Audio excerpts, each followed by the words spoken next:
మధ్యరాత్రిలో వస్తాడు. అందుకనే ప్రకటన గ్రంథంలో ఏముంది? ఆయన ఎలా వస్తాడట? ఏ గడియో ఏ క్షణమో నీకు తెలియదు సహోదరి సహోదరుడా. ఆయన ఎప్పుడు వచ్చునో నీకు తెలియదు. మధ్యరాత్రి వేళ ఆ 10 మంది కన్యకల గురించి చెప్తున్నప్పుడు, ఉపమానం చెప్తున్నప్పుడు ఆయన ఏమన్నాడు?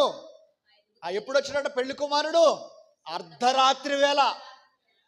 అర్ధరాత్రి వేళ వచ్చినప్పుడు 5గురేమో సిద్ధపాటు కలిగి దివిటీలు పట్టుకొని పెళ్లి కుమారుని ఎదుర్కొన్నారట. 5గురేమో వాళ్ళ నూనె లేక, వాళ్ళ దివిటీలలో నూనె లేక నూనె కొనుక్కుందామని పోయారట. ఈ లోపు పెళ్లి కుమారుడు వచ్చాడు, లోపలికి వెళ్ళిపోయాడు. తలుపు కూడా వేయబడింది.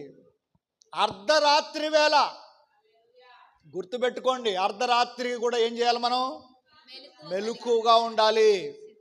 అర్ధరాత్రి వేళలో మనం దేవుణ్ణి మహిమపరిచేవారుగా ఉండాలి. దేవుడికి స్తోత్రం కదా. అర్ధరాత్రిలో కూడా మనం దేవునితో సహవాసం చేసేవారుగా మారాలి. ఎందుకంటే ప్రభువు సెలవిస్తున్నాడు, నా రాకడ అతి సమీపంగా ఉంది.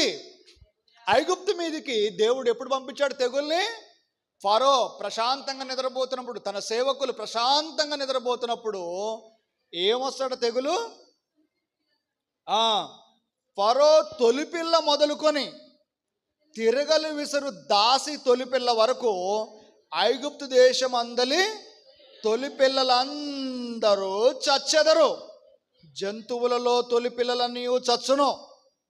అప్పుడు ఐగుప్తు దేశం అంతటా మహాఘోష పుట్టును.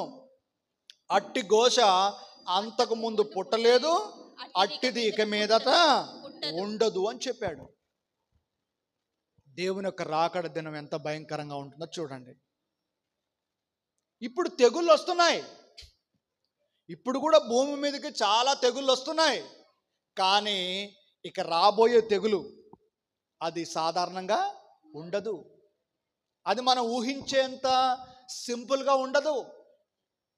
ఇక రాబోతున్న తెగులు ఎట్లా ఉంటుందంటే, అందరూ ప్రశాంతంగా ఉంది, ఇక భయమేమి లేదు, పంటలు బాగానే పండుతున్నాయి, వర్షాలు బాగానే పడుతున్నాయి కదా, మంచిగానే పోషింపబడుతున్నాం, మంచిగానే ఆరోగ్యంగానే ఉన్నాం, ఇక సమస్య ఏమీ లేదు అని అనుకుంటున్న సమయంలో ఏమైందట? సడన్గా మనకు సమస్య వచ్చి పడుద్దట.